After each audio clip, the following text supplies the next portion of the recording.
Moza Ahmeti? Mimoza Ahmeti kam qef të quaj, nuk e di pse ta kanë shkurtuar emrin. Mirë se erdhe në Close Friends. Jam mirë se ju gjeta. Me verë të bardhë. Për gëzime. Për gëzime të mira. Për gëzime ju arshë.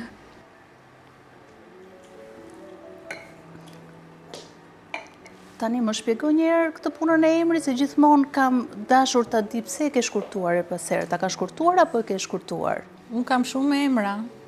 Ke më shumë se sa këto dy? Po rrim ke emri zyrtar që se tjerët janë. Familjar janë. Janë familjar, po në thua një emër që të flasin njerëzit e tu të afërt, që ka një kuptim. Bogja? Bogja. Cili është kuptimi? Apo këtë janë historia është tjetër dhe kuptimi i emrave është emrat që u vinë njerëzve zakonisht, s'ka në lloj kuptimi. Është thjesht një përkëdhelje. Po, bas përkëdhelje. Me që jemi të kuptimi, dëgjoj shpesh që njerëzit thonë jeta nuk pas ka kuptim. Për ty, ka kuptim jeta? Për mua ka kuptim jeta. Unë s'kam nevojë që të ketë kuptim, vetëm të jetë e gëzueshme. Pse duhet patjetër që të ketë kuptim, të jetë gëzim. Të jetë gëzim dhe të jetë diçka që nuk e rëndon as tjetrit dhe as mjedisit, të jetë një gjë e gëzueshme. Njerëzit jo më kot e thonë këtë që jeta nuk ka kuptim, sepse ndonjëherë u ikën aq shpejt, koha lëviz dhe rrëshqet aq shpejt sa ne nuk arrim dot t'ja kapim kuptimin. E ke ndjerë ti këtë ikjen e kohës në mënyrë kaq frenetike, apo ti ke një mendje aq të mpret sa ti mund ta frenosh kohën kur do ti? Tashti njeriu mund të jetojë dhe jashtë kohës. Si ti mund ta kesh bërë? Unë shumicën e kohës jam jashtë kohës. Dhe sidomos kur njeriu është i gëzuar dhe kreativ, qaste që nuk më ka munguar, koha është infinit. Është shumë, do me thënë infinit, është e pandjeshme. Nuk është se shumë i gjatë, por sensacioni është shumë i gjatë dhe koha si pritje zhduket, bëhet e pandjeshme. Ti më pyete për kuptimin. Unë kam studiuar për kuptimin dhe mund të them që të kuptosh është të pozicionohesh logjikisht në një arsyetim që e ke përballë ose në një reflektim që e ke me veten. Kuptimi nuk është ndonjë mister i madh, është një pozicion logjik i cili është unik për secilin, pavarësisht se gjua është e përbashkët. Për shembull, ti më bë një pyetje, që a ka kuptim jeta? Dikush mund ta dëgjoj, mund të thotë që jeta s'ka kuptim. Ky është një pozicionim ndaj linearitetit gjuhësor tëndit. Dikush do thotë, po, me këtë pyetje kaq të rëndë nisi emisionin, a ka kuptim jeta? Do me thënë, dikush mund të thotë që Hamleti ishte ai që e shtroi vërtet këtë pyetje dhe gjeti vdekjen. Prandaj ndoshta s'duhet pyetur fare. Se ndaj gjeti vdekjen, se ngriti pyetjen të jesh atë mos jesh, të rosh atë mos rosh, siç e ka përkthyer Fanoli. Po është një problem që kuptimi bazohet në një logjik që është e trashëguar. Kuptimi nuk ndërtohet në sekond. Prandaj është krijimi, prandaj çahet korja e gjuhës, që të ndërtosh kuptime dhe perceptime të reja. Por nuk është kaq e thjesht. Do fuqi, kurse ai nuk e gjeti fuqinë, sepse fakti rëndoi mbi të kaq shumë sa që ai përdori mjetet e kuptimit që ekzistonin dhe krijoi një katrahur në pallatin e tij mbretëror dhe gjitha kjo nuk bëri gjë tjetër veç se që kuptimi që ishte të vazhdonte.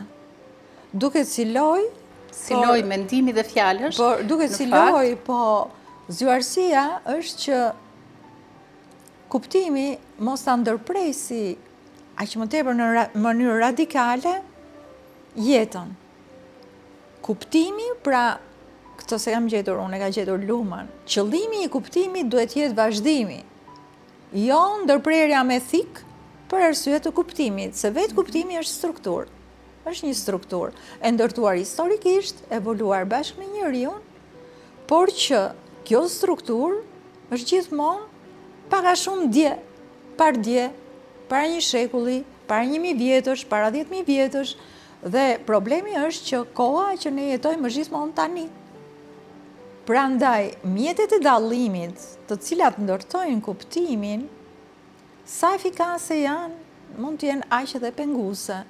Dhe në këtë kontradikt është edhe, ose kontrovers, ose antinomi, është edhe lidhja e gjithë realitetit nëpërmjet kuptimit. Ne mendojmë që shoqërinë e mban shteti ose mbajnë strukturat e rendit, e mbajnë këto. Jo, shoqëria është e tëra e mbajtur në unitetin kuptimor. Për shembull, për ata që nuk e kuptojnë kuptimin e kuptimit. Se më kujtoja ministre e shëndetësisë tani që kishte bërë një që u bë virale. Po. E mundur edhe e pa mundur ato. Po. Nëse s'ka rëndësi. Ose ka rëndësi, ta bëjmë si ajo, po pak rëndësi ka, sepse gjërat sa do rëndësi që të kenë në fund fare s'kan asnjë lloj rëndësie. Dhe do duhesh të gjesh rëndësinë. Po tash rëndësi. Kalojmë po se nga ndonjëherë njeriu duke e kërkuar më të mirën për të bërë një analizë, e merr analiza me vete. Gjua ka këtë rend. Po. Gjua është si lumenjt, është si ujë që rrjedh dhe nëse nuk di të notosh. Jo gjithmonë jo, unë kisha ndryshe. Jo gjithmonë ti je ena e dur për ta mbajtur në sens. E që të flasim për kuptimin se si ndërton botën kuptimi dhe jo dhuna dhe jo forca, edhe pse kuptimi shpeshherë është ndërtuar nga forca. Pra, urtësia zakonisht ndërtohet nga përvoja, por kuptimet që kemi në lëvizje që ndërton shoqëria, siç është e drejta për shembull, që ne kujtojmë që e drejta është drejtësi, jo, ajo është ligji i forcës. Vjen forca në fuqi dhe ndërton të drejtën kryesisht të saj, dhe ç'a mbetet pastaj? Që dikujt mund duket pa drejtësi. Për shembull, Kafka që mua asnjëherë jo se s'më pëlqen si shkrimtar, po nuk I dua shkrimtarët e trisht, shumë i trisht. E kam lexuar që herët. Kafka është një nga analistët e parë që tregon se si mbetet njeriu mbas ligjit. Dhe për shembull, ne dëgjojmë intervista fantastike të dikujt që mbron ligjin. Por ende nuk dëgjojmë intervista fantastike të dikujt që mbron njeriu, sepse ligji është një nen I shkruar, ndërsa njeriu dhe njerëzimi dhe njerëzia në elementin më të thellë është fenomenal. Dhe jo gjithë fenomeni mund të shkruhet dhe përshkruhet. Ose, siç thoshte gjyshja ime, mund të tapinoset ashtu siç e do ti. Ashtu siç e do ti. Por, si ndërton kuptimi botën dhe shoqërinë? Një nga format e kuptimit është roli. Për shembull, sot në këtë intervistë, unë jam e intervistuara, kam marrë këtë rol, ju jeni intervistuesja. Unë për shembull, nesër do shkoj në universitetin tim dhe do jap mësim. Studentët do marrin rolin që quhet student, unë do marr rolin e lektores, pedagoges, profesores, zyshës. Dhe të gjitha këto unitete ndërtojnë sisteme. Mjeku vrapon, po mjeku nuk është mjek gjithë ditën. Ti nuk je gjithë ditën kjo që I thash ti. Pra, aspekti fenomenal dhe aspekti social janë brenda njeriut. Në krevat jemi një njeri tjetër. Kur ushqejmë ose kur duam macën, jemi një gjë tjetër, po gjithë ky unitet I gjërave është uniteti fenomenal ku pastaj roli është ajo që ti luan. Dhe bukur është që është rol, sepse në fund fundit duhet kuptojmë që jemi njerëz. Baza është njerëz. Por koncepti njerëz u hoq që prej revolucionit francez dhe u vu koncepti qytetar. Që e ngatroi qytetar, nuk e di pse. Po, kush nuk është qytetar ishte I përçmuar. Jo, po qytetar në konceptin e statusit, jo të origjinës. Madje, do me thëmë për një njeri që kishte vlera, u vendos fjala, ai është qytetar, është I qytetërum, është? Përdoret shumë rëndom edhe këtu. Por aspekti civil ose qytetar I një personi është një aspekt dhe do ishte e dhimbshme sikur personi të jetë vetëm aq. Për shembull, gjyshja ime ose stërgjyshit nga babai ose veshjet e kohës një jetese komune të stërgjyshërve të mi, japi një impresion të bukur tek unë që është tronditës. Domethënë, këto ditë për shembull kam parë dhe ke në muzeun MoMA bile dhe Metropolitan në Amerikë ke veshje shqiptare të një bukurie dhe të një shpirti që e ka përcejnë bukurit për mua, e ka përcejnë bukurit civile, edhe pse qytetërimi ka bërë gjëra shumë të bukura. Por, për shembull, me që jemi prapë të kuptimi dhe të domethënia, gjua nuk është vetë kuptimi, gjua është mjeti që ndërton. Është pikërisht përvoja e pozicionimit ndaj gjuhës që i jep pastaj kuptim. Mund të marrësh një tekst dhe përvoja pozicionale e jotja, këto janë terma që po i krijoj unë tash, përvoja pozicionale sepse dua ta thjeshtoj. Po ti mbahesh për krimin e fjalëve të reja dhe termave. Ke një përvojë pozicionale ndaj gjuhës që mund ta kuptosh tekstin. Përveç kësaj mund të kesh dhe vullnet për ta analizuar dhe e zhbiriluar. Po dikush për shembull është tërësisht indiferent ndaj tekstit.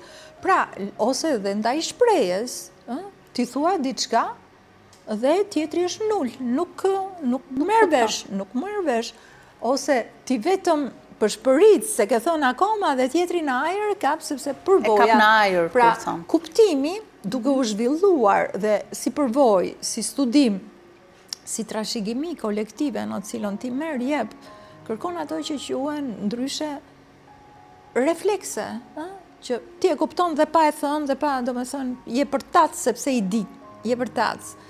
Dhe ndoshta kjo lloj përtacësie është një komoditet që e frenon njeriu që gjej kuptime dhe domethënie të reja, ngjehet komod në një çfarë mund ta quajmë fshikës. Bëhet një fshikës e kuptimore, edhe rrin aty dhe nuk çel, se edhe ato në biologji kanë periudhën që nuk çel, derisa pastaj duhet. Kjo është interesante që shoqëria vetëm me goditje ndryshon format kuptimore, sepse njeriu është përtac. Po unë e mendoj ndryshe. Pikërisht civilizimi ka krijuar forma standarde që quhen ndryshe semantika, me të cilat edukohet, në të cilat nuk ka thjesht edukim, po mbi të gjitha ka ruajtje të pozicionimeve kuptimore, sepse ruajtje pozicionimeve kuptimore ruan në të njëjtën kohë aksesin ose fuqinë e atij që e ka në dorë kuptimin. Pra, nuk është se njeriu është përtac, siç duan t'ia lejnë dopjo gjashtën, por njeriu është në tension me tjetrin dhe me atë që ai e quan që më përfaqëson me shtetin, me këto, sepse në një farë mënyre zona e mbrojtur nxjerr dije që të mbaj zonën e mbrojtur, nga pikpamja sociale po flas. Shumë e bukur. Të mbroj zonën e mbrojtur. Dhe këtu është ajo loja që pastaj që akuzojnë njerëzit që janë idiot, ose ignorant, ose budallë, ose që përdoret në të dyja palët. Ti shikon nivelin e televizioneve tona, të më falësh. Ne nuk na mungojnë fare ekspertët e fushave të ndryshme, por shumë pak ekspertizë. Ne nuk na mungojnë biznesmenët, po dhe në botë po të shkosh për biznesmenët, po thuj se s'ka emisione. Dhe kjo ka arsye. Biznesmenët ndoshta ata janë njerëzit që krijojnë biznesin mesëm i vogël zetar. Pse nuk bëhen emisione, as për adoleshentët, as për biznesmenët? Po kjo është tani, vetëm të bësh një analizë për këtë, është jashtëzakonisht interesante të shikosh se si ndërtohet sistemi që të lë fush veprimi dhe pastaj mbledh kokrat, dhe një ligj për shembull antikorrupsion ose dhe mbledh gjithë. Për shembull në 40 can, se ndoshta këtu e shkela pak, le të shikojmë, s'ka mbaruar loja, le të shikojmë. Po në 40 can, në emër të popullit u bën transformime të tilla që populli vet nuk i kishte planifikuar as të ndërruar ose se kishte idenë. Pra, dhe çfarë ndodhi? Se çfarë ndodhte? Tani do ta bëjmë rezume se s'mund të themi gjithçka. do me thonë u dha toka, u morë shumë shpejt, u kolektivizua toka, u filloj prodhimi, pastaj filloj goditja ndaj deles, pulave, gjithë gjërave tjera, do me thënë që mund të mbanin jetën në një standard, sidomos 80-90 pikërisht kur ishte kapërcyelli që duhet bërë ajo, dhe që njerëzit po t'ishin mirë nuk do të lëviznin, ndoshta. Pra, shikojmë që çfarë është e gjithë kjo histori? Historia e mbajtjes ngurt të një tregu ose të një hapësire gjeografike në të cilën zbien dakord palët, por si Çirçja me atë shkopin, tak, që i kthente njerëzit në derra, paf, të prek edhe të ngurtëson. Kështu që më pëlqeu shumë rastësisht në Facebook një diçka që ishte për një indian i cili e kërkon lirinë në spiritualizëm. Dhe kjo është një kryevepër që ta kesh, që kur shembet kështjella jashtë, është edhe tendencë tani. Të kesh patjetër, spiritualizmi, meditimi. Sepse kur mbaron liria e aksionit dhe e veprimit, kështu thoshte dikush, unë du lirinë e aksionit dhe veprimit, por edhe këtë e çmoj.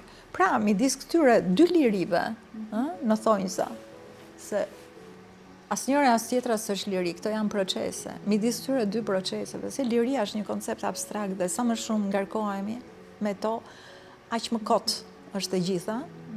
Liria pra puna me marrëdhëniet, puna është në formë aksioni, po kur aksioni krijon tension, dhe tensioni krijohet pikërisht për arsye se zona e mbrojtur nuk mbron dot veten, sepse ai që ka aksion krijon një pozicion dhe sepse merr rezultatet dhe pozicioni ndryshon, pozicionimi i ri prej aksionit, ndryshon hartën edhe të kuptimeve mbi botën dhe të përfaqësimeve të saj. Pra bën një kulturë tjetër, një kulturë të re. Dhe në gjithë të loj, ku nuk ka asgjë në fundit për të ardhur keq. Ajo që është, pra, se kush e merr, kush humbet, kush fiton, e dhimbshmja është jeta njerëzore që është e pazëvendësueshme, se gjitha të tjerat, jo vetëm zëvendësohen, po edhe përpunohen. Një eksperiencë negative mund të shërbejë për të ndërtuar një sistem dijesh ose qoftë edhe një indicio që mund të jetë një gjë e mrekullueshme, por jeta ende nuk është e zëvendësueshme. Dhe nëse njeriu do arrinte ta rilinte veten së vdekurish, siç bëri Jezu Krishti. Po, ka teori konspirative dhe tani për simbolik, po në kuptimin fizik, e vërtet, po. Në fizik, atëherë besoj dhe penaliteti do ndryshonte gjithçka dhe njerëzit mund të propozonin njëri tjetrit, bëjmë një lojë luftash, siç bënin kur ishin fëmijë. Bëjmë një luftash. Se edhe po vdiqet do ringjallësh. Por kërkimi i sensit me që jemi ke kuptimi, lidhet shumë me integritetin e trupit, jo vetëm me integritetin e shpirtit, po të paktën me integritetin fizik të njeriut.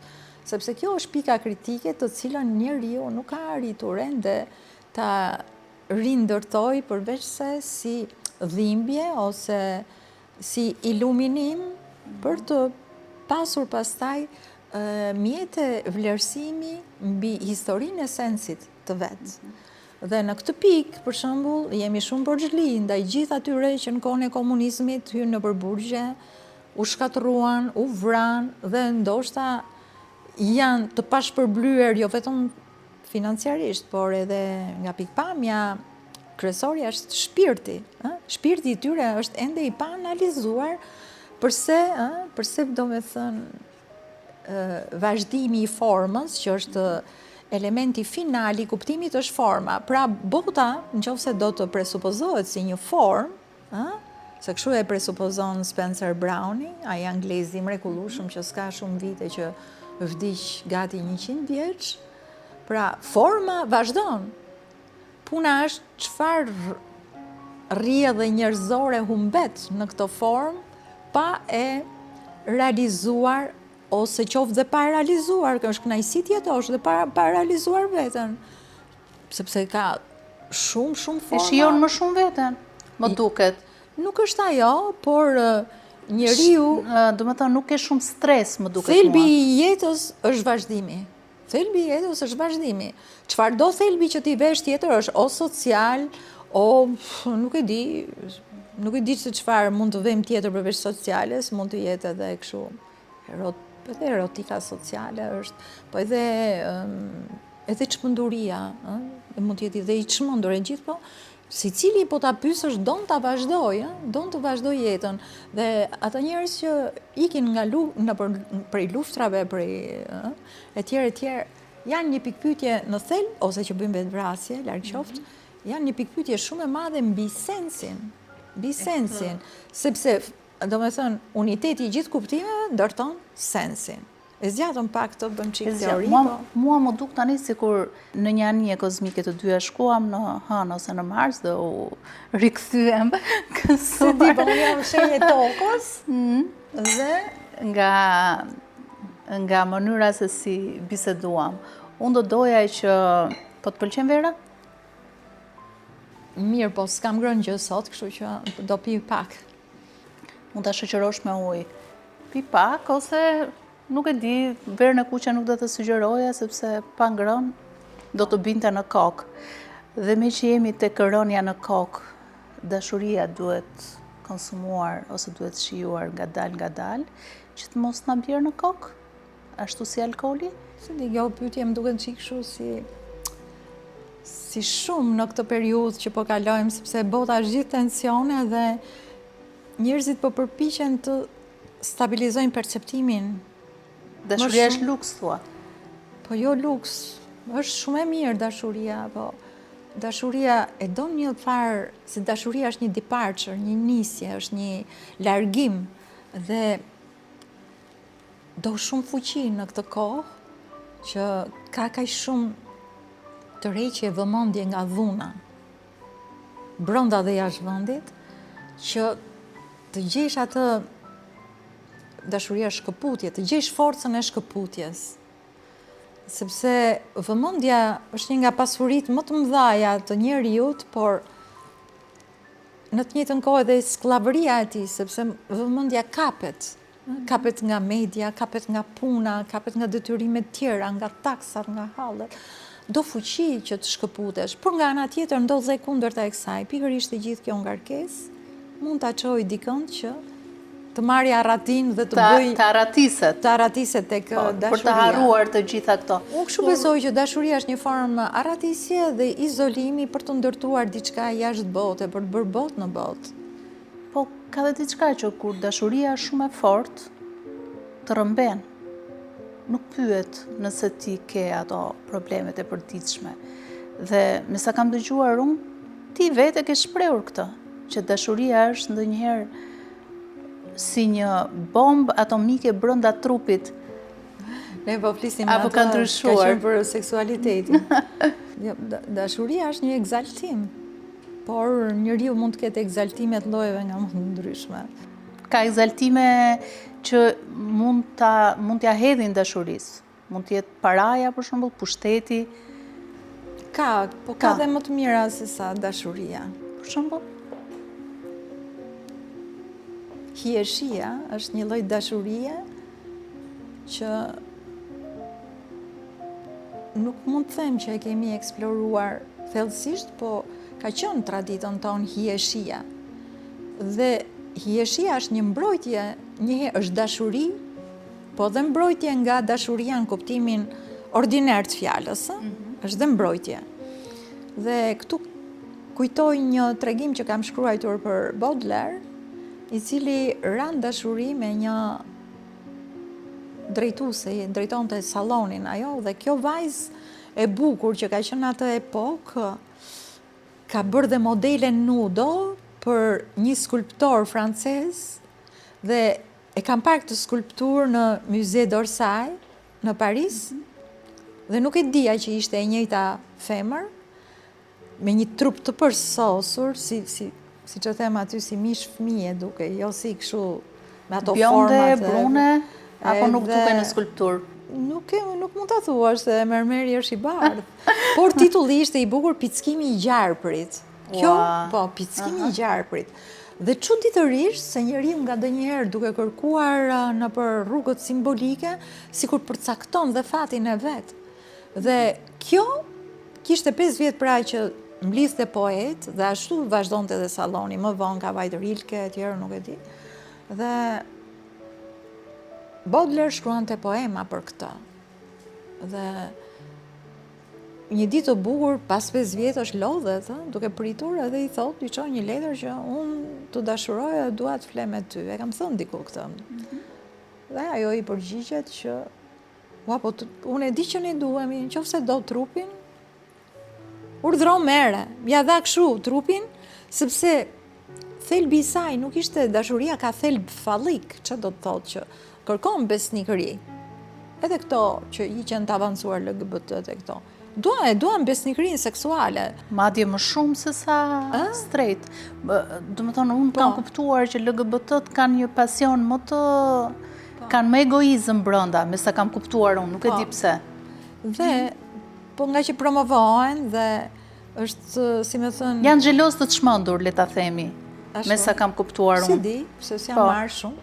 Por këngët e ashikëve shqiptar kanë ekzistuar që përpara këtyre grupimeve, dhe këngët e ashikëve të zonës së Shqipërisë mesme të Elbasanit janë të mrekullueshme, ja vlen në studim, edhe do me thënë dashuria burr me burr bëhet fjalë. Dashuria burr me burr. Po, do me thënë ne i kemi pas në tradit, nuk është se na zbuluan tani. Dhe do kthehesha prak tek pika që ishte. Tek poeti dhe dashuria me... Tek poeti, që ai u ofendua shumë që kjo s'kishte asnjë skrupull fizik, ose për këtë, do me thënë e quante çështje dorës dytë. Dhe e donte këtë në shpirt që prej 5 vjetësh dhe ishte plot me këtë njeri dhe nuk e pranoi këtë, u vra shumë në maskilizmin e vetë. Dhe refuzoi? Edhe e nxori kështu një herë nga dhoma dhe është bërë një gravurë e bukur, po se gjeta në internet se radhe, që sikur ishte e vdekur, do me thënë, e nxori trupin e saj, që sepse si dha, do me thënë, njën që a i kërkonte, nuk bëri ato ulurimat, ato uf-pufin, ato që bën ato, do me thënë, e kuptoj ai që nuk mund ta kapte shpirtin e saj nëpërmjet seksualitetit, siç kapet shpirti zakonisht i femrave që janë me virtyt, dhe që mendojnë që ka ndodhur katastrofa nëse ndodh gjëja, sepse besimi në seksualitet, që quhet ndryshe në falliciteti, i vret jashtëzakonisht. Do me thënë, opinioni të vret me atë që të ka ndërtuar, se po mos ta kesh dhe ti të njëjtin koncept si opinioni të ruan bishtin. Dhe ai filloi e kuptoi që s'mund ta kapte me këtë gjë, dhe gjë tjetër s'kishte me sa duket, edhe pse ishte aq i madh. Unë e kam lexuar në një libër që nuk është se është kështu në qarkullim dhe e din gjithë, se Baudelaire mbahet njëshi i Francës dhe për shumë gjëra edhe është. Se në fundit njerëzit vlerësojnë atë që kanë, atë që kanë. E më shumë i famshëm edhe tek ne. Jo, po në mënyrë masive, dhe sot e kësaj dite ne jemi fallik, kemi fallicitet, duke përfshirë dhe veten time, në shumë momente e shoh veten, ose e shikoj që edhe e imitoj, që mos jem ndryshe nga njerëzit, që të mbrohesh, por ai shkruajti shumë poema kundra kësaj pastaj, shumë brutale. Ju kthye në urrejtje dashuria për këtë vajzë apo hakmarrje, sepse pa një shpirt krejt të lirë që s'kishte punë fare të bënte me këtë gjë që për njerëzit është kaq domethënëse, dhe që ne emërojmë ndoshta edhe me fjalë shumë të rëndë këtë lloj lirie, dhe më kujtohet që ajo ishte, pastaj nga shkrimtarët tregon që ajo ishte lidhur me hijeshin, që ka lidhje me besimin në divinën, me kultin kristian ndaj Zotit, dhe se dhe njerëzit konsideroheshin kalimtar. Njerëzit hynë dhe dalin nga jeta, jo vetëm sepse ndrojnë jetë, po edhe për faktin që ndrojnë mendje. Dhe të ndrosh mendjen e herë është më keq se të ndrosh jetë. Sepse shumë ai një bombës këtë bëri, ndroj mendje, dhe unë nuk dija ç'a të bëja. Nuk dija aq shumë. Dhe thash, po ka dhe vdekje. Ai ndroi mendje, po unë mund të them ka ndruar jetë. Vdiq, moj, vdiq. Pra, se po dalim nga një proces logjik në një proces fizik, duken të ndara, po nga ndonjëherë nuk janë aq të ndara, dhe nuk janë hiç të ndara. Po kuptim, një film fantastik që lidhet me kuptimin, si rol edhe si nën që aspekti mëmësor ka ngel ende aspekt fenomenal. Nuk kujdes se shoqëria t'japi para ose vëmendje apo të bëj intervista se si po bën ti punën e mamas. E ka lënë në gjendje fenomenale. Dhe pikërisht filmi i Bergmanit Persona tregon tronditjen e brendshme të një aktoreje që u tall nga një regjizor, më se ti e bën role, po maman se ke bër, e bëri fëmijën, ja la dikujt tjetër se zonte të humbiste karrierën. Dhe në gojë,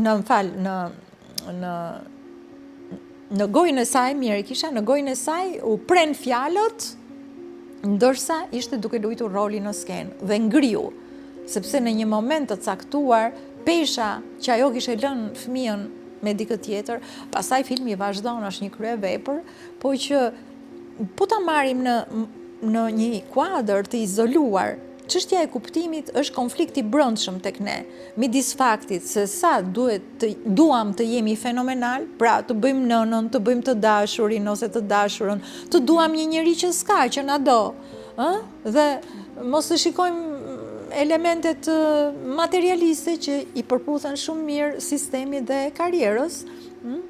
Pra, ky konflikt është brenda njeriut dhe në fundit dalim tek përfundimi që përveç se një mua ose një unë, nuk ka gjë tjetër në botë.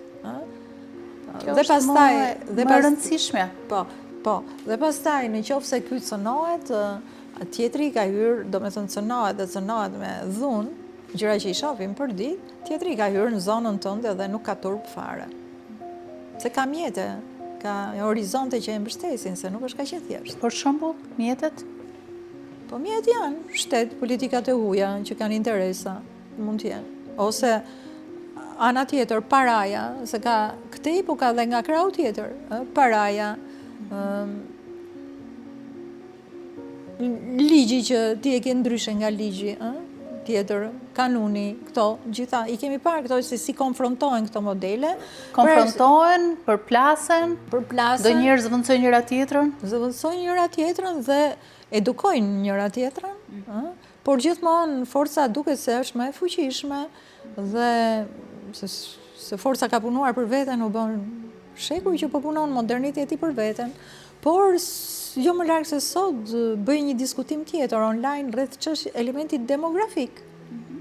Pikërisht zona që ruan veten, zona që ruan dominimin, ka krizën që nuk lindin, sepse për të ruajtur për sosmërinë veten, komoditetin. Nuk sillen jetë fëmijë. Po kulturë, qytetërime, pa njerëz nuk ka. Pikërisht atë që sistemi injoron, atë e ka domosdoshme.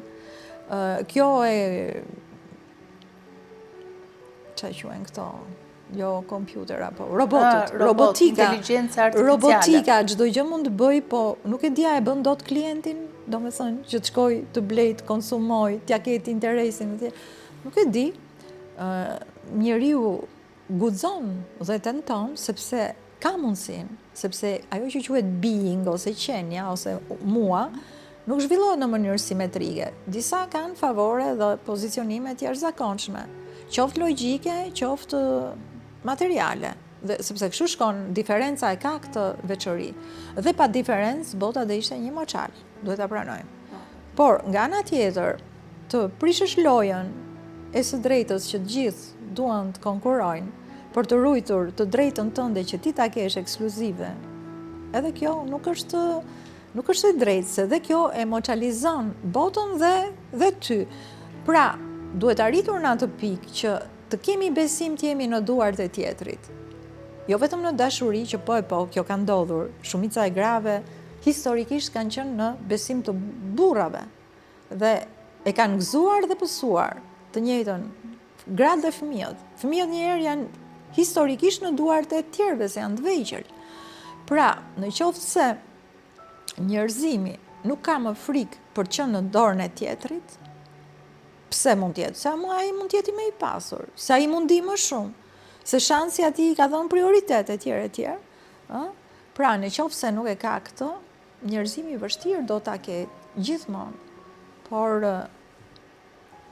çdo lloj jete është më e mirë, se sa mos jeta. Do me thënë që mos jesh fare. Do me thënë, kjo është e bukur kjo. Më mirë të jesh se sa mos të jesh, do thënë.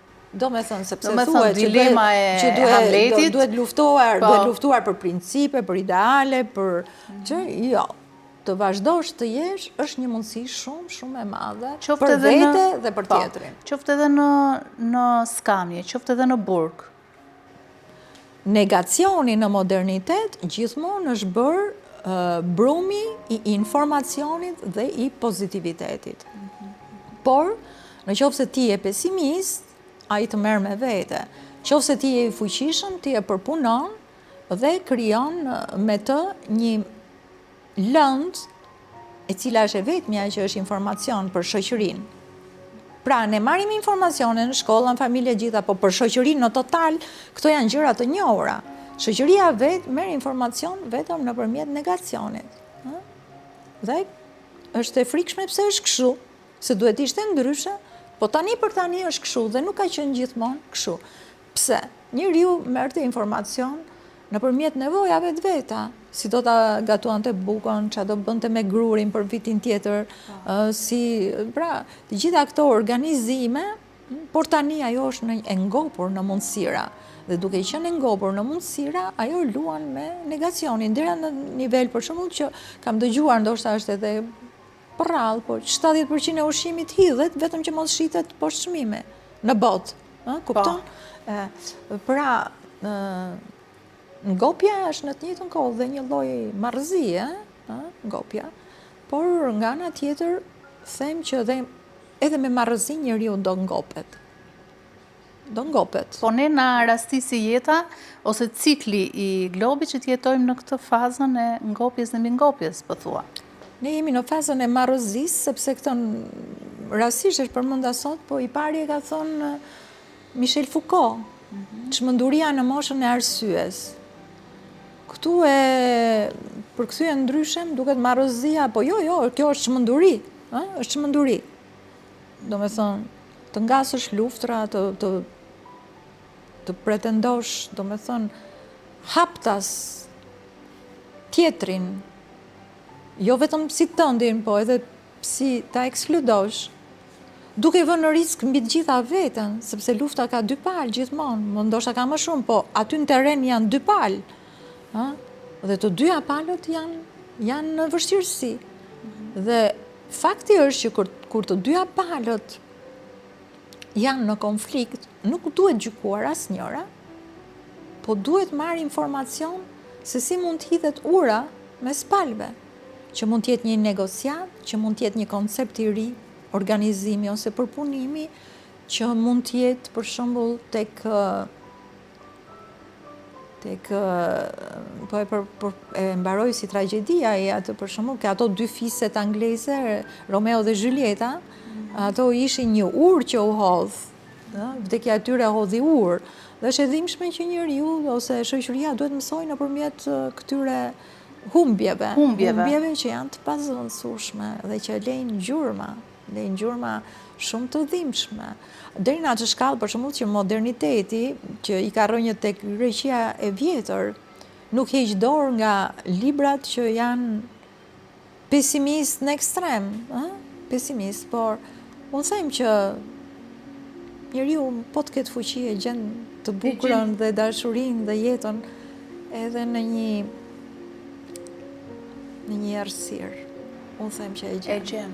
Po duhet të ketë dritë brenda vetes që ta gjej. Unë kështu mendoj. Duhet të ketë një shpirt të bukur, një mendje të bukur. Ndryshe do bëhet njësh me errësirën. Po, është e vërtet, por problemi aty është, fatkeqësia është kur të kap, kur je i peshkuar. Nuk e di nga vjen, mund të jetë për shembull smundje organizmit, mund të jetë inferioritet që e ndjen kot që nuk e ke, sepse me punë arrihet gjithçka. Dhe të gjithë kanë aspekte talenti që nuk i ka një tjetër, dhe që ti duhet t'i dallosh edhe t'i zhvillosh, dhe të kompensohesh nëpërmjet diferencës, po prap. Sepse diferenca nuk është vetëm sociale, po është edhe natyrale. Kështu që mundësit janë të pafundme. Çështja është e lojës sociale dhe individuale si të ç'bllokosh kapacitetet. Ne jemi, domethënë, punojmë me kapacitete shumë të ulët, kapacitetet tona janë pafund. Kjo është. Por ka gjithmonë një por që në fundit bëhet ajo kthesa që i bashkon dhe i mbledh të gjitha dhe që prap le të ngrem një gotë tash. Një gotë për jetën dhe njeriu. Dhe njeriu, shumë e bukur. Në fundit njeriu nuk ka ardhur të zgjidhë gjithë problemet. Njeriu ka ardhur të jetojë dhe të bëjë më të mirën e mundshme me kapacitetet e tij brenda atij rrethi dhe asaj hapësire që i lejon edhe shoqëria. Se tani mund të jesh elektron i lirë nëpër botë, si shqiptar, mund të shkosh punësohesh, shkollohesh, po 20 vjet përpara, 15 vjet përpara, nuk e di çfarë viti u që mbisat, kishe tension. Dhe prap vështirësi ka shumë për zonën tonë ka vështirësi shumë. Ti ke ndjerë besoj, sepse kur i ndjej unë që je një... Që unë prap që uem person që më duan të gjithë, kur i ndjej unë, pra kur të duan të gjithë, do me thonë që mund t'jetë dhe kundër, apo s'ka problem, kur të duan të gjithë, se është e njëjta gjë, po, krijohet një zonë mbrojtjeje që t'jep një mundësi më shumë. Kur i ndjej unë, do të thotë që është vështirë. Është vështirë. Jeta jote nga ditët e para ose momentet e para kur ti ke kuptuar se kush ishe, në kuptimin ke kuptuar bot kuptimin, më thënë kur kishe kaluar fëmijërinë dhe perceptoje pak nga filozofia e jetës dhe deri tani. Çfarë ka ndryshuar te Mimoza Ahmeti? Shiko, njeriu ecën bashkë me shoqërinë, nuk është vetëm. Ajo ndërtesë që quhet mua, ka pas momente që kanë dashur ta zhbojnë tek mua. Dhe lufta kjo është që t'ja zhbësh ndërtesën tjetrit në emër të ndërtesës që ti ke. Dhe po flet për zili, bryla, xhelozi, besoj që të gjitha këto në konceptin final lidhen me atë që secili ka qef të ruaj zonën e vet dhe të quaj veten e vet, do të thonë, problemi i shqiptar që u bë sidomos nga ateizmi dhe nga diktatura e proletariatit që këtu vazhdoi 50 vjet, ku ignoranca mori supremacin dhe i dha një shans negativ shoqërisë nëpërmjet njeriu që s'di që të bëj rolin e kompetentit. Kjo në të njëjtën kohë ishte një leksion i heshtur, i përbashkët, që u inkorporua në inkonsciencën shqiptare, që me kapërcim ti mund t'i marrësh vendin tjetrit. Sepse pas ka mundësi dhe pas ka horizonte të interesuara që të bëhen shoqërit me kokë poshtë, do me thënë, inverse. Natyrisht, në 50 vjet njerëz të pa formuar edhe u formuan, fëmijët e tyre dhe përfituan. Pjesa që dinte humbi. Këtu kam për shembull një poem për Jusuf Vrionin, që nuk është se ajo e konsumoi, pra e zauroi gjithë atë që unë dija për të, por jep shumë nga kjo ngjarje dramatike ose traumatike. Pra vjen një moment që trauma bëhet rezon, do me thëmë bëhet sens, racionalizëm. Trauma racionalizohet dhe punon si kur t'ishte logjik. Dhe me këtë traumë ne jemi dhe sot, dhe kjo traumë si logjik nuk është se i kishte rrënjët këtu. Kjo ishte e mbjellur. Dhe nga dhe njëherë friksohen se mos rimbillet. Se kjo vazo e ka pas farën, ja hudhën farën njëherë. Edhe thonë që fara e keqe nuk shtuket asnjëherë. Nuk shtuket asnjëherë, ky është problemi. Tani, nuk dua ta logjikoj kështu, sepse në fundit të gjithë janë njerëz dhe ata që përfitojnë padrejtësisht. Edhe ata njerëz janë. Por problemi është që përfito, por lër pak hapësirë. Përfito, lër pak hapësirë. do me thënë, sepse njeriu që është i kultivuar nuk e ka problem fare, pastaj që të mbaj një zonë të madhe ose të ketë materialitet shumë ose e kupton që proceson në shpirt dhe ky është problemi, këtu doja të dilja. Vetën shpirt ngushtë pra këtë? Ishim te shpirti. Dhe kjo kulturë na la një antikap shumë të madh, përveç se ndërtoi atë lloj sensi, na hoqi traditën për të shijuar shpirtin. Për shembull, unë shikoj në kulturën franceze, ato koka që janë koka, mbrohen dhe duhen, dashurohen nga gjithë popullsia, sepse sa herë që ato rrjedhin nga goja, rrjedhin shpirt. Rrjedhin shpirt, po. Dhe ky shpirt është një element integral për ta që jo vetëm i bashkon, po i rrit. Është i rrit kjo frym. Kurse këtu, edhe në qoftë se kjo ndodh diku, rrjedh një çik, fillon shqetësimi, që pse kjo, pse? Sepse në fundit botën e mban shpirti. Pasurin e do çdo njeri, por shpirti ai që e mban, që e lidh botën, dhe një botë pa shpirt, nuk mund të bëj vend ke njeriu, edhe pse bën vend, për arsyen e thjeshtë që të lë të tharë, të lë të zhveshur. Dhe me të drejtë i shkrova Lea Ypit në një mesazh të vogël në WhatsApp, se ajo diç përpunon për epokën e komunizmit me mjetet dalluese dhe etike që me shumë kujdes përpiqet t'i përdori, sepse nuk është një lëndë kaq e thjeshtë kjo për t'u hapur. Sepse ka horizont të parë, të dytë, të tretë, të 10, të çon ke revolucioni francez e tjerë, të çon ke format e dhunës edhe të ndërtimit të setapeve me projeksione e tjerë. Dhe i shkrova që duhet menduar që në atë kohë të gjitha palët nuk pati asnjë palë të lumtur për mua.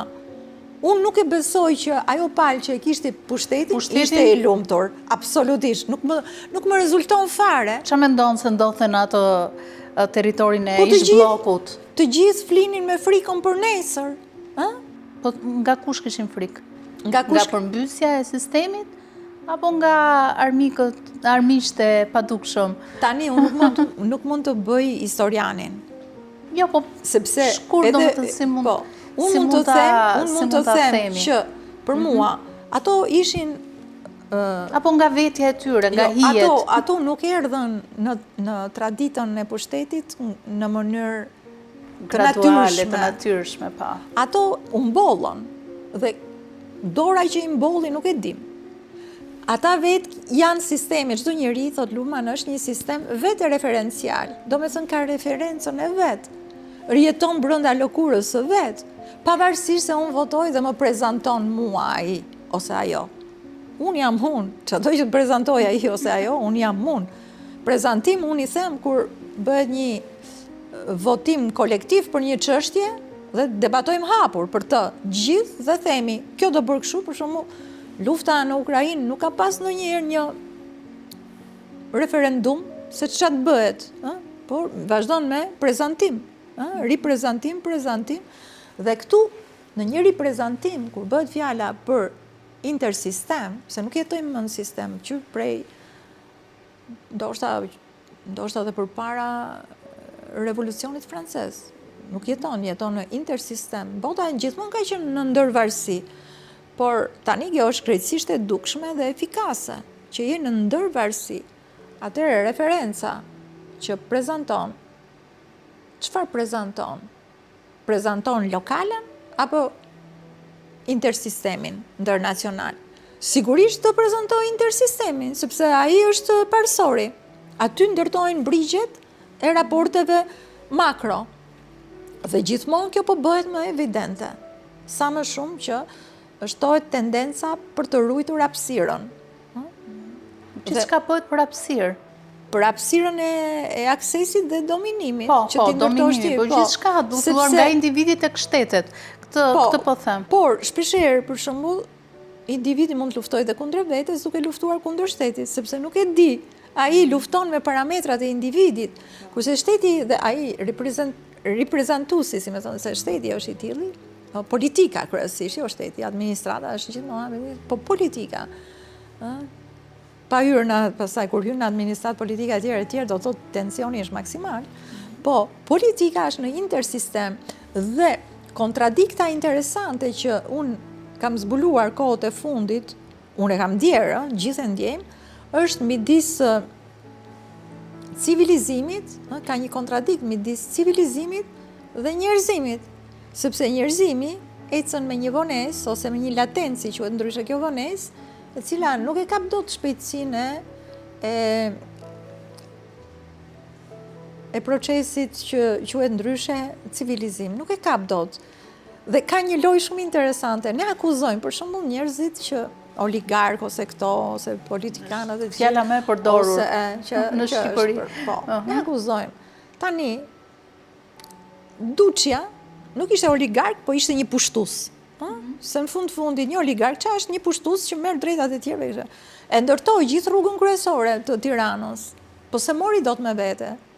Nuk e shijoj. Kjo do ndodhë edhe me oligarkët që po komentojnë. Të gjithë këto, unë i quaj që janë viktimat e procesit, që i merr procesi, janë viktimat e procesit, edhe pse janë njerëzit që çmenduria është bërë sens. Kupton, kur bëhet çmenduria sens. Por kjo nuk vjen vetëm nga ty, po vjen dhe nga tjetri, se as tjetri nuk të jep garanci që do të trajtoj si veten. Dhe në qoftë se do ndodhte kjo gjë, që negociatat do binin në urtësi, që të veshin ligjet barabarta për gjithë njerëzimin, duke ruajtur diferencën, po duke u kujdesur, duke kthyer sensin e dijes nga vertikal në horizontal, që të kujdesemi njëherë për shpinë njerëzore, nëse do ndodhte kjo, atëherë kapacitetet do rriteshin, por do ndryshonin dhe strukturat e drejtimit, nuk do ishin më këto që janë. Këtu është problemi. Si cili don të dali nga vejza dhe nuk qel dot. Don të dali, po dhe pa qelur nuk rri dot, sepse... Dhe në këtë dyzim zhvillohet jeta. Njerëzit po kthehen dhe ndaj formave qetësuese. Për shembull, ti nuk operon dot një gjë, nuk po dal në terma, po duke përfshirë dhe veten time, unë hyj ato njerëz që nuk i bëj dot operacionet e mia siç dua dhe kur duhen. Këtu flasë edhe në lidhje me shoqërinë, pra jo të gjitha, po një pjesë të mirë nuk i bëj dot. Atëherë filloj dhe reflektoj. Reflektimi i parë është qetësimi. Duhet të ndahem nga problemi që kam dhe të gjej formën e parë, forma qetësuese. Kjo është një mënyrë që e ke gjetur vetë apo nëpërmjet gjithat vetë formave të meditimit ose jam nga ato persona që e kam krijuar vete, por edhe po dhe ndoshta e kam shkatruar, dhe e kam dëmtuar, dhe e kam rikonstruktuar. Procesi i restaurimit vetes nuk mbaron asnjëherë. Bile ndonjëherë nuk mbaron edhe pasi ti ke ikur, sepse për shembull Kadariu përpoq të restauroj veprën e vet sa ishte gjallë, po historia mund t'i japi të drejtë disa elementeve konstruktive paraprake që i kishte, ndoshta i kishte më të mira, mund t'i japi. Kështu që dhe rikonstruktimi i kuptimeve nuk ka fund, sepse, si që thot për prap Luhmann, trupi vdes dhe shpirti nuk vdes. Pra, por shpirti shkon në një trup tjetër. Jo, flasim për shpirtin simbolik që ke lënë pas. Por ka një risk, në qoftë se shoqëria nuk e merr simbolikën tonë dhe ta analizoj, ajo është, si të themi, një artefakt i vdekur që rri aty, po se ka prek njeri akoma, nuk e analizon, por zakonisht kurioziteti njerëzor, edhe kur nuk vepron në nivel sistemi, vepron kështu me familje, me grupe, me individ, si cili ka diçka në sepetin e vet që i quan të shenjt, dhe që me të drejtë kërkon ta bëj qendër në një moment të caktuar kur i jepet mundësia. Pra, momenti i parë është tërheqja. Sepse ne, kur jemi në aksion, jemi të përfshirë. Aty nuk e ndjejmë kohën, nuk e ndjejmë veten, përfshirja është gjëja më e lehtë dhe më e bukur nga një anë, sepse je ndërtues. Në moment, kur them ndërtues i gjitha fushave, në momentin kur ti ndjen që procesori jot po kufizohet, atëherë do të riqesh, që të riqesh nga dhimbja. Domethënë, për çfarë duhet dhimbja? Dhimbja s'duhet për asgjë. Fillojnë mendimet dhe kohët e fundit, meqense tregu global është i hapur dhe meqense webi është gjeografia bashkëkohore e re, dhe meqense fal sublimimit dhe gjeopolitikave arritëm tek liria e lëvizjes, që është liria fundamentale dhe elementare që duhet ketë çdo njeri në botë, e drejta e lëvizjes lirë. Mendoj që duhet të reorganizoj veten për të hyrë ndryshe në treg. Mendoj që ky kancelim mund të ketë të bëj edhe me genialitetin që unë kam dhe nuk e kam çelur, duke asimiluar zonën e komfortit që kam. Nuk e ndjerë vështirësitë, që ta themi më konkretisht. Nuk e ndjerë ti vështirësitë këto kohë, në momentet që po flasim. Po tash s'mund t'i them gjitha, po. Po, çfarë mund të thuash? Po për shembull kam emisionin televizor. Po, transkultur. Transkulturën jam në një moment kiçi, nuk ka qenë era parë që jam në këtë moment. Ose kisha dëshirë për shembull të bëja një bashkëpunim me një radio-televizion që është i Kosovës, po në Gjermani. Dhe befas politikat e jashtme e izolojnë relativisht Kosovën në emër të diçkaje që unë as i kam hyrë që ta sqaroj se çfarë. Të gjitha këto janë kufizime të vogla, por që janë edhe të mëdha. Po ta këtu mendosh. është me fuqia e Budës, që këto janë asgjë. Kjo është fuqia. Do me thënë, u s'duhet t'i bëj leksion njerëzve që janë prekur këto kohë nga probleme nga më të ndryshmet. Po fuqia është në çmontimin e kuptimit si dhimbje. Çmontoje. Ndërtoje kështjellën në shpirt. Fillon nga fillimi. Sepse ata që të marrin drejtat e tua për ndërtuar një gjë, marrin bashkë me të drejtat përgjegjësitë,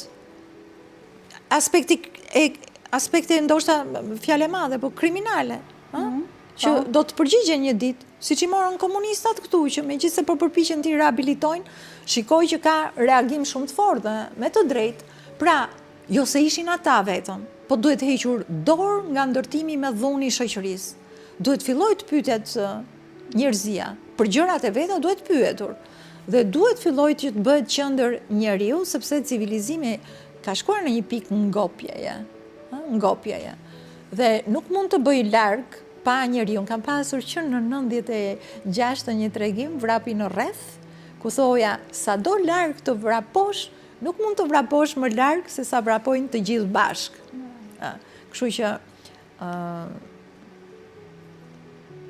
ka përcyer nga tema në temë. Po, se ca kufi vendos edhe... Nuk dua të flas dhe për kufit e tjerë. Po, se ca kufi vendos edhe shoqëria dhe realiteti. Sa do t'je shpirti lirë ose mendje e hapur. Po flas tash për kufin që janë të dukshëm, se kufi i vë dhe vetës njeriu sigurisht. Kufizimi dhe kufiri, me që dole ke termi i kufirit. Se ti je si fjalor. Pra, dalim tek kufiri. Kufiri, thot Luhmann, pra dhe kur thave tjetri, kufiri nuk është vetëm elementi ndarës, po kufiri është dhe elementi ndërtues, ndërton diçka. Varet ç'a mund tjetë, shpresojmë që ajo tjetë një hapësirë pozitive, po ajo mund tjetë dhe një hapësirë negative, kufiri. Por, për shembull, një ndërtesë nuk mund të supozohet dhoma me tjetrën pa një element kufiri që është ndarës, që është një mur ku kthehet faqja, kufiri kthehet faqja tjetër, vendoset dera. Pra, ai e shikon këtë, ai thot në aspektin e komunikimit, komunikimi asnjëherë nuk mbaron. Edhe në luftën e ftohtë komunikim ka pasur, dhe forma e mos komunikimit është formë komunikimi. Për shembull, në një çift ka dy mënyra, ose për tu radikalizuar, ose për të mos komunikuar. Dhe në mos komunikim krijohet domethënia e diçkaje që ka ndodhur, nuk është në rregull, etj. Dhe si me thënë, sublimimi i asaj gjëje ose drejte që ti do ja kërkoje tjetrit në mënyrë të heshtur e bën atë të mendoj dhe ndoshta të reflektoj edhe më mirë. Dhe këtë e kam dhe në aspektin letrar. Në qoftë se do dua t'i drejtohem botës do ishte mirë që ti drejtohesha gjithmonë me kaën time nga brenda dhe jo duke goditur jashtë. Pse? Në momentin që ti godet, ti armiqëson dhe tjetri nuk është se do ndryshoj, sepse nuk don, e ndjen që është fajtor dhe ti thua që je fajtor. Ja thekson dhe ja caron. Por më shumë. duke e kthyer nga vetja dhe duke e ndërtuar nga brenda objektin e dhimbshëm, tjetri preket dhe fillon ajo prekja, sepse është i pagoditur. Më duket se kaluam të manipulimi tani. Jo, për shembull, Një fije i ndan. Apo për jo? shembull, un kam një poezi me titullin Armiku im. Dhe s'kam pas pak armiq edhe tani. Po shpresoj që kanë punë me njëri tjetrin të marrë çik film. Po pse, më fal para se të kalosh aty, pse ke pas armiq? Po tashti të tham që kufit, do me thënë, kufiri që Të kanë pasur frikë për këtë që ti je, të kanë parë si dikush që... I bjem shkurt, se cili Po. do të mbroj zonën e vetë, kaq, dhe kalojmë. Tani, për shembull, unë kam poezinë Armiku im, dhe aty them, ti je dashuria dhe jo urrejtja ime armiku im, pra unë mund t'i kthesha edhe ndryshe. Kam dhe poezi tendencioze, sepse modeli i Frankos, i rezistencës së poetëve në kohën e Frankos, solli shumë reagim në poezi, shumë tendencë, shumë thirrje, një vokacion dhe u bë dhe si mod. Pra, shkrimtari duhet i shpëtoj modeleve dhe modës. Shkrimtari duhet të gjejë qetësinë për të ndërtuar objektin brenda, në atë mënyrë që të thot pa thënë, të godas pa goditur, të prek pa prekur dhe të realizoj të tërën në hiç. Në hiç? Po. Kam një tregim shumë të lezetshëm që quhet hiçi. Po, e di se dhe titujt i ke hiçi. I ke të gjithë. Me këtë fitova vëmendje në një projekt që ishte në Stockholm dhe u bë shkak ky tregim që ta shoh atë qytet. Hiçi, do me thënë, tregon që si tregim. Që ishte e bukur, nga kuptimi kaluam të hiçi. Te hiçi. Hiçi është thelbi i kuptimit. Thelbi i kuptimit. Po. Shumë e bukur. Thelbi i kuptimit është hiçi. Jo thelbi, po zemra. Zemra është hiçi. Pra nga hiçi do bëjmë gjën. Sepse në botë nuk ka përveç se hiç. Ka gjithçka, po ka hiç. Hiç. Kemi trupin kur lindim dhe hiç. Kemi trupin. Pra, tani, se këtu duhet 100 emisioni për këto tema. Po dalim ke tregimi hiçi, që ai ishte një burr që kishte abuzuar një jetë me gra, me para, me gjëra dhe ishte smurur dhe tani e kaluara e godiste.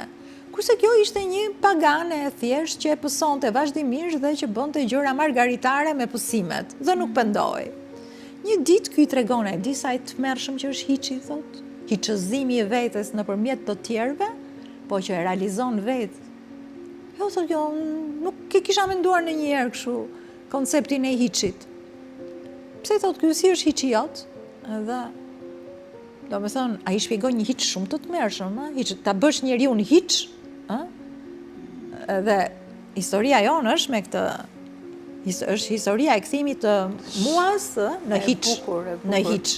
Sepse s'ka gjë tjetër përveç se mua dhe hiç. Dhe pra në kuptimin e konfliktit flas, kur tjetri të konflikton, të dënon, të anashkalon, do të bëj hiç. Do të kthej në një hiç. Në një hiç. Pra ne kemi që më mbledhsoj, ose më anashkaloj, ose më abandonoj, ose bëj një hiç, të mbushi mendjen që je një hiç. Kjo është gjithë lufta e civilizimit, ta ndajmë këtë hiç. Dhe ajo thotë, dhe unë se kisha menduar ndonjëherë kështu, se kam vënë përballë këtë konceptin e hiçit, si ma vure ti, thotë, po hiçi im thotë është një gjë që ka ndodhur çfarë ka ndodhur, u tha çfarë u tha, edhe e harrojmë, e bëjmë hiç. Domethënë që të fillojmë një jetë nga fillimi, pra një hiç që të ripërtërin në një farë mënyre. Edhe ai tha, unë kam qartë, tha, kush e di sa herë për ty, tha, po ti akoma s'm ke thënë, tha, do jetosh me mua, do vish të jetosh me mua, apo jo, etj. Edhe kjo prap nuk i kthen të përgjigje. Edhe ai prap i shkruante, ai bile ndërronte që kjo grua të kthej hiç në një ditë, vetëm që ta kishte. Pra të bëj hiç, vetëm që ai ta kishte. Por ajo e dinte që asnjëherë s'do shkonte tek ai, se nuk mund të shkohet larg me ato burr të atij lloji hiçi. Pra, këto mund ta themi edhe për liderët. Duhet të kenë shumë kujdes. Domethënë, se sigurisht hiça jemi gjithë. Po ki shumë kujdes për llojin e hiçit që po i ve, në dispozicion njerëzve që janë hiç. Domethënë, që i konsideron hiç, se sigurisht një lider, një strateg jeton gjithmonë në linja shumë të larta, ka takime ndërkombëtare, automatikisht marrja e një roli të tillë që pak nga pak shndrohesh në një personazh mitik kur je në një pozitë sociale që përcakton hapësirat e lojës, të jep dhe megalomaninë e hiçit të tjetrit, dhe është e dhimbshme, sepse u thash që civilizimi këtë ka që marrëzia, çmenduria bëhet sens, por për shembull edhe përpara Budës unë ndjem një hiç. Edhe përpara Taos unë ndjem një hiç. Ndoshta edhe përpara Mondafshit të menduarit të Jusufrionit, unë ndjehem e vogël, pra mund të jetë një lloj hiçi.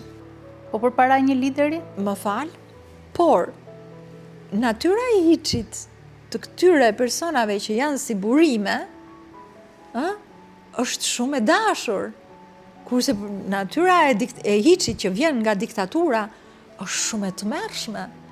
Dhe padrejtësia nuk është tek hiçi, padrejtësia është tek tmerri, se në fundit çdo gjë do shndrohet një ditë në hiç. Askush nuk i ka rezistuar kohës dhe hapësirës, nuk i ka rezistuar në mënyrë eternale, edhe s'ka për të rezistuar. Por në këtë pikë violenca e hiçit ndaj hiçit, se edhe ai që e bën hiç është, se s'kishte pse ta bënte, pra violenca në mënyrë të dhunshme, pra domethënë ka violencë që vjen nga drita, si më thënë, po nga revolucioni francez që i dritave, po dikush po pra Facebook kam filluar t'i vënë mendje, thoshte që ato thoshin që Inkuizicioni ka bërë shumë krime, por gjithë krimet e Inkuizicionit janë, domethënë, të fesë, kristiane, siç mendohet, nuk e di mirë. Nuk janë as aq sa ato të një dite të revolucionit francez. Pra, duhet kemi parasysh që ndonjëherë nisemi për të ndriçuar dhe djegim, si ajo foto, u dojsh se kishte shumë dritë, u dojsh se kishte shumë dritë. Shumë e bukur. Dhe Holderlin ka bërë një poezi fantastike për Robespierrin, ku tregon se si drita e tij solli aq humbje jetësh, dhe ndoshta kur njerëzimi një ditë të dalin në breg ti do kuptohesh, pra i jep dhe dorën, shumë gjeneroz, ja jep dorën Robespierrit. Por në të gjithë ujërat e ndërtimit të poezive, të poezisë dhe të vargjeve për të, përshkruhet pikërisht dhimbja për dhimbjen që shkaktoi ky revolucion. Mos a ke një këngë ti në mbretërinë e xhuxhave, po në mbretërinë e gjigantëve, ose në këtë mbretërinë e gigantit, këtu në Shqipëri, si po duket jeta? Po tash ne nuk kemi pse t'ja dedikojmë mbretërinë tonë një personi, se mos harrojmë që janë dhe tensione ndërkombëtare që tensionojnë, ose horizonte që e tensionojnë ose shtrojnë tapete njërës të kuqe për njërën palë ose për një tjetër. Edhe siç e kam thënë gjithmonë, në këtë kushtet e një kompleksiteti kaq të madh global, ne nuk e dim ku e kemi interesin. Nuk e gjejmë dot. Sepse logaritmin për këtë, duan apo s'duan, e kanë ato që me cilët merren. Unë kam logaritmin e poezisë, për shembull, po që është shumë i çuditshëm dhe që s'më pyet as më, po ato kanë tjetër gjë, kështu që nuk mund të përcaktoj sonte. Por ajo që është e drejt për drejt dhe që unë mund të them, etika qytetare, edhe pse qytetare kam rezerva, sepse pikërisht kjo lloj etike po ndodh nga civilizimi, nga ligjet e civilizimit, etika njerëzore nuk duhet i mungoj askujt dhe në asnjë nivel shoqëror dhe në asnjë raport. Etika është thelbi i mekanizmit që lëviz bindjen, bile edhe kur s'ke të drejtë e pranon tjetrin, për arsye se të është drejtuar në mënyrë etike. Kjo ishte.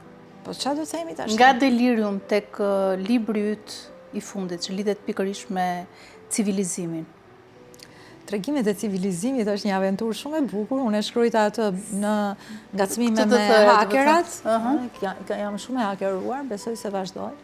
Por dhe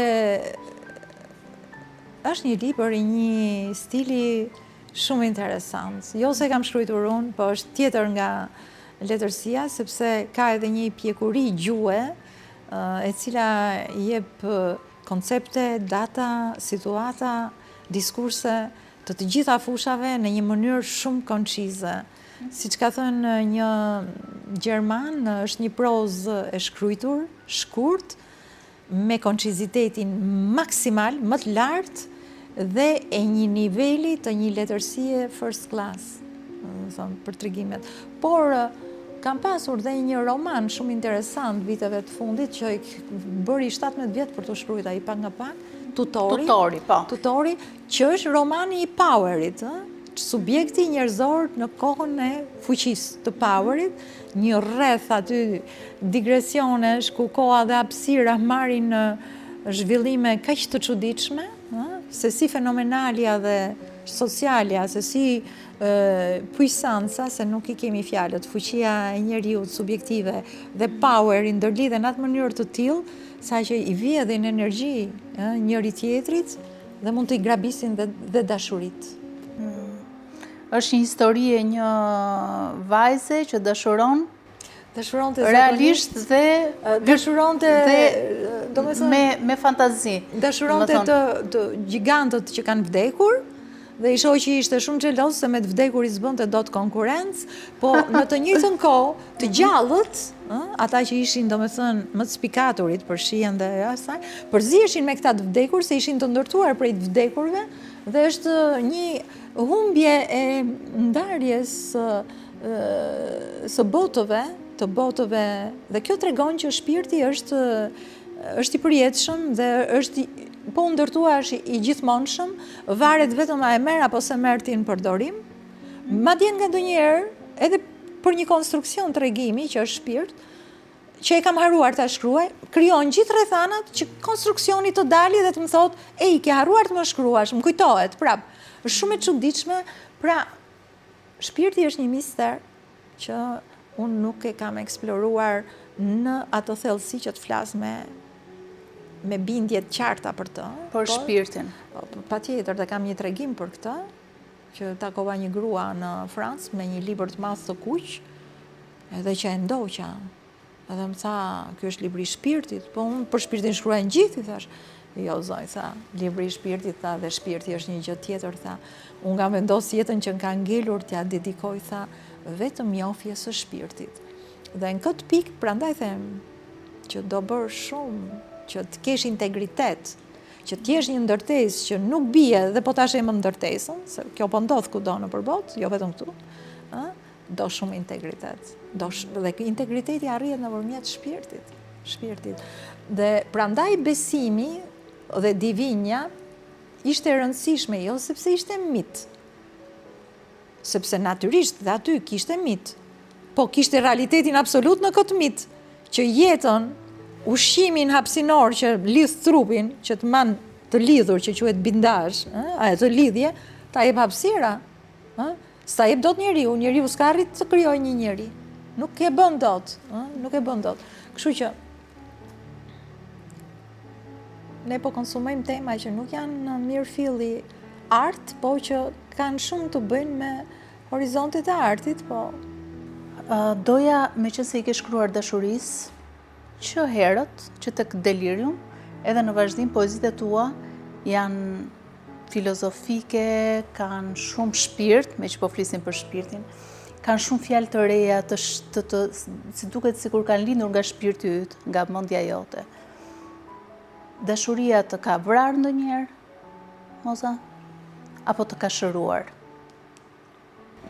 Dashuria është dhe përgjegjësi. Kur s'ke fëmijë, është krejt ndryshe kur ke fëmijë, ose kur janë rritur fëmijët, është krejt ndryshe kur nuk janë rritur fëmijët. Pra, kur dashuria përzihet me strukturë, që është përgjegjësi ditore, është tjetër gjë komplet. Prandaj,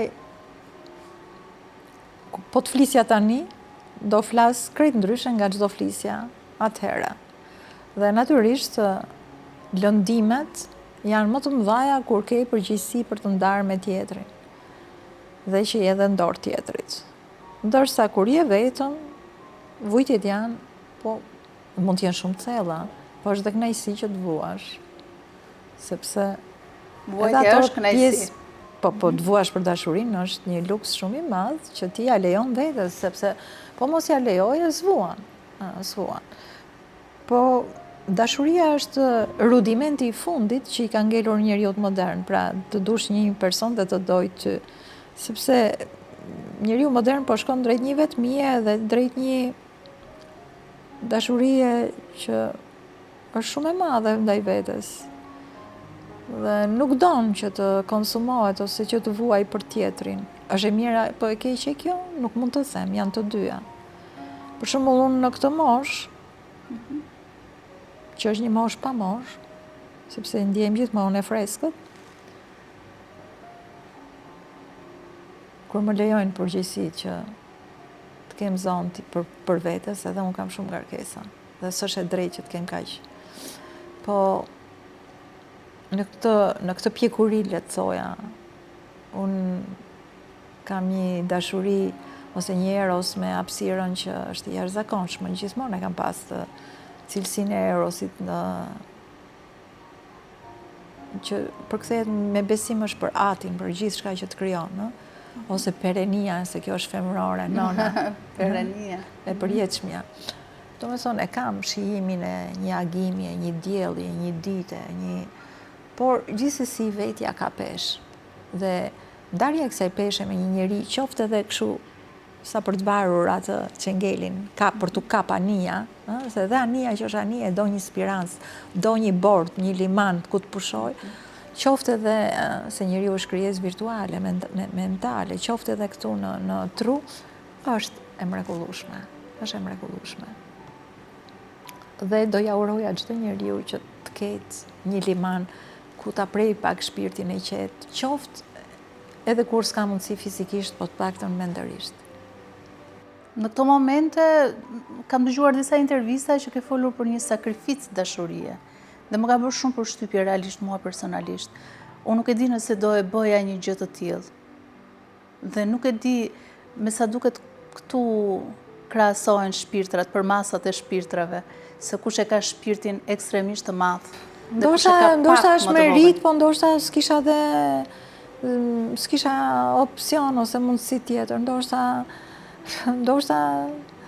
po flasim për polakun, polakun që ti bashkëton me polakun? Tani për momenti ka vajtur andej që është do bëj disa ka ato ritualet e veta familjare shëndetësore, po nuk e di, do me thënë, nuk e di se çfarë të them, por është një gjë që jep kuptim, që jep, do me thënë, pavarësisht momentesh që është tërësisht mos mirënjohës, sepse ai e quan që t'jesh i integruar me shëndetin tënd, ose t'jesh i integruar me sistemin nëpërmjet punës, të ardhurave gjitha, gjëra që ai nuk i ka, i quan në një farë mënyrë dhe një padrejtësi në atë mënyrë në tërësisht originalit mendimit të tij, edhe për shembull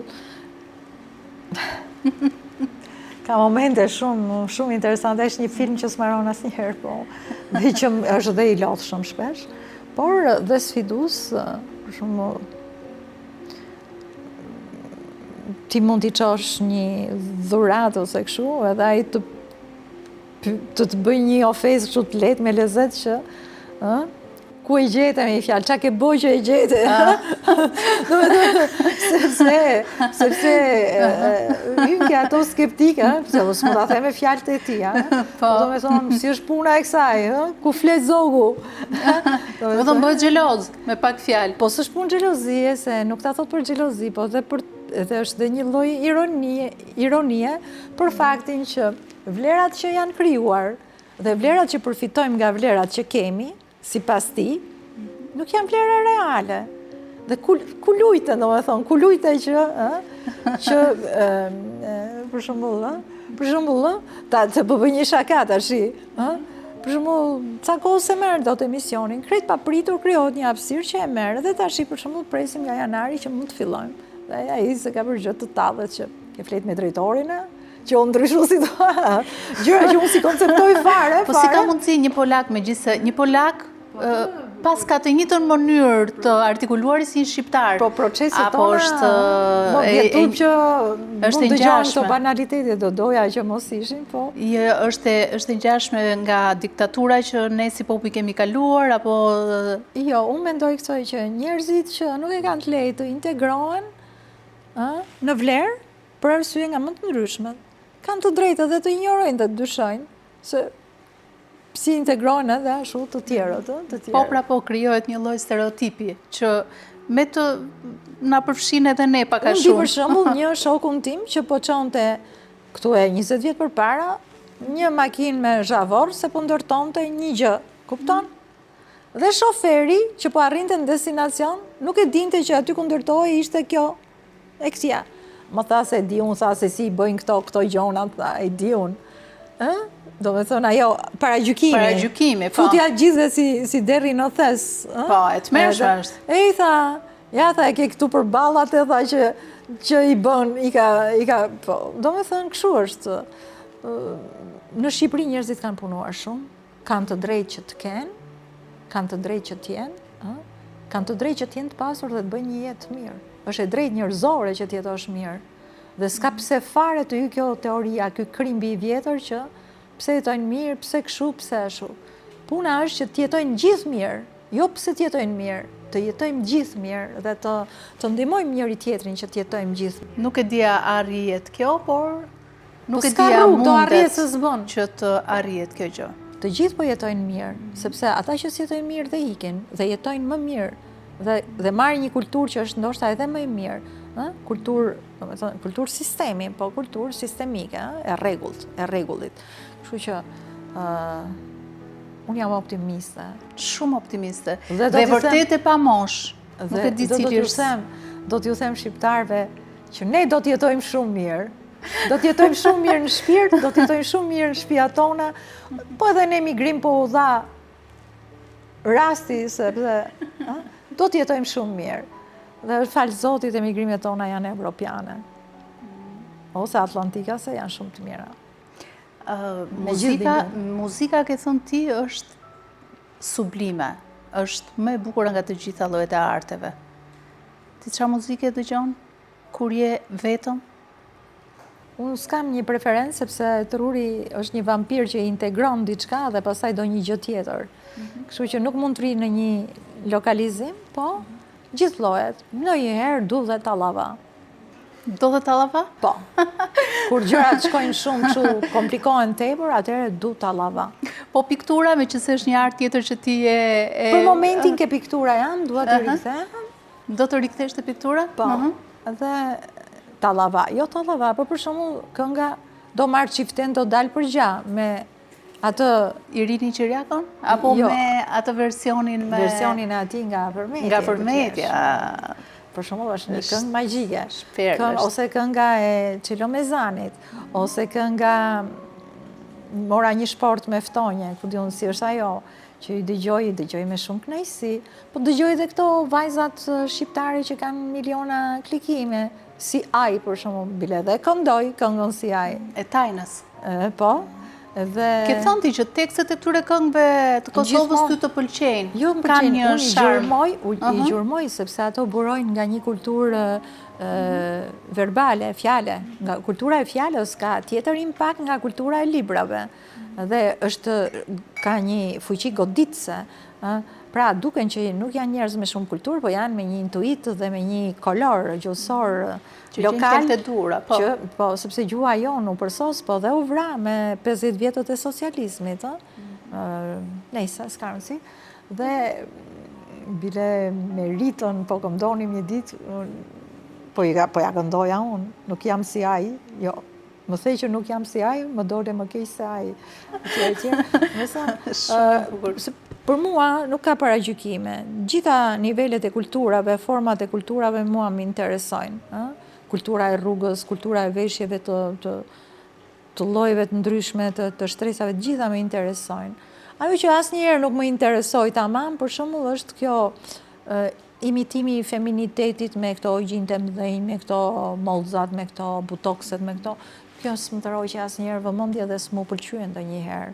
Ndërsa format e tjera të gjitha më kanë pëlqyer, më pëlqejnë, më japin kureshtje, format e dashurisë, po dhe prostitucioni për shembull është një kurreshtje e madhe që të analizohet, Belle Epoka me ato gratë kurtizanet është një kurreshtje që të analizohet. Pse? Sepse ajo që ka vendosur të mos maj besimin fallik, po të shesi trupin, edhe ajo dashuron dhe ka dashurin, po e ka të lidhur në një pikë tjetër që nuk është besimi fizik. Ato dashurojnë dhe janë të dashuruar. Kështu që ka për të eksploruar, ka shumë për të eksploruar. Shumë bukur. Kam dhe një pyetje të fundit. Fare, e di që i pëlqen shumë macet, kujdesesh për to. A macet nga kanë marrë shpirtin. Po, fiks të kanë marrë shpirtin. Sot sa shumë punë që kanë. Ti ke bërë koloni macesh, më duket. Po jo mi, s'kemi bërë koloni, se ato lindja jo, po i dhash ato të vegjlit, po më marrin shumë, kanë marrë shumë kohë. Macet i do, po me gomarin që keti si qënje? Pse e thua këtë, s'kam gjë. Po, ose të pëlqen, ose s'të pëlqen. Ose uren, ose e do. Nga i zirni këto, se kuptoj. Nga një poezi, pra. Po, ajo është poezi shumë e bukur. Shumë e bukur. Që je gomar, kjo është diçka që duket. Dhe gjo. E ti pse të pyeta, sepse është bërë një video viral e Adi Krasës, që është rikthyer, ku ai të pyet para shumë vitesh. Dhe ti ke thonë, ku t'ja dedikuar këtë poezi? Edhe ti thua një miku tim, Edi Ramës. Dhe tani, e ardhur në kohë... Kjo poezi është shkruar për një njeri të asaj kohë. Po, pra këtë po theme, për një njeri që nuk përfaqësonte sistemin. Sepse kjo është një super ngarkesë, edhe sigurisht, po e ngarkove shumë, ai hedhë vicklën pastaj, ai që përmende ti. Unë po flas për atë njeri që kam njohur, që ishte super sensibël, që kishte një intuit dhe një largpamësi, flasim për marrëdhënie njerëzore, jo në nivel sistemi, flasim për të vogla, që kishte shumë admirim për poezinë time, një krijesë mjaft e bukur dhe e pëlqyeshme nga gjitha femrat e kohës. Domethënë, një njeri që tha për Enver Hoxhën diçka që më tërhoqi shumë vëmendje, më bëri për të qeshur, pavarësisht se unë asnjëherë nuk kam qenë kështu që ti kategorizoj, po e tha dhe duhet ta rithem, sepse tani dalin të tjera versione. Tha, na skuqi si rus, na zverdhi si kinez dhe na nxiu si shqiptar. Këtë e ka thënë. Këtë e ka thënë. Dhe ky guxim për ta thënë këtë gjë në atë kohë që e tha, çau koren e gjuhës. Pra, e bëri këtë gjë, që e çau koren e gjuhës, pavarësisht se unë qysh atëherë nuk kam qenë ndonjë entuziaste për ta gjykuar këtë si krijuesin e asaj që ndodhi. Unë mund të them që ai për vete ishte një viktim e lëvizjeve që bëri. Domethënë, peshkohesh, përfshihesh, kapesh, izolohesh, ngordh. Dhe kjo është fati i civilizimit, domethënë i njeriut politik në civilizim. Njëjtën gjë i ndodhi Napoleon Bonapartit me gjithë famën, vdiq në një ishull, njëjtën gjë i ndodhi Ali Pash Tepelenës, ju prej koka ju çuan në atje, njerëz pra që strukturojnë dhe mendojnë që janë të lavdishëm dhe krijojnë struktura e tjerë, po që konsumojnë, absorbohen nga sistemi dhe ai i nxjerr. Dhe në fundit të gjithë thash që në fillim, që në kryet radhës që ikin nga kjo botë, sepse bota vetë e kthen veten në hiç për të ristartuar, për të filluar. Por, pra, temporaliteti quhet kjo, përkohshmëria është për të gjithë. E dhimbshme ta mendosh, po fuqia e ndjenjës është e tillë që mund ta jetosh për jetësinë sa je gjallë. Unë e kam një gjatësi ndjenje të jashtëzakonshme kur e kam, dhe zakonisht jetoj me këtë. Ashtu, qoftë e artikuluar, qoftë e pa artikuluar, qoftë e vetëdijshme, qoftë e pa vetëdijshme, e kam këtë kënaqësi. E falenderoj gjithçka. Jo, vërtet je e bekuar. Pra, atë poezi dhe në atë kohë, dhe ja kam lexuar dhe ai ka thënë që s'ke përshkruajtur ndonjëherë poezi më të bukur se kjo. A pse ja ke lexuar atëherë Edi Ramës poezinë? Ishim në një kontekst që ai e pa atë kur ishte në dorëshkrim. Dorëshkrim. Para se të publikoj librin e Delirëm, po. I ka vlerësuar në mënyrë të jashtëzakonshme. Këtu nuk do t'ja haj hakun. Por kur njeriu futet në proces përfaqësimi, është një ngarkesë komplet tjetër, një njeri komplet tjetër, dhe unë se gjej më atë që kam gjetur, sepse të rish me ato lloj detyrash, me ato lloj agregimi, pavarësisht se e bën mrena linjës apo jashtë linjës, agregon forca dhe fuqi të jashtëzakonshme, zotja ham këtë merit. Pavarësisht se vetë sistemi redukton veten dhe në reduktimin e vetes reduktohen njerëz.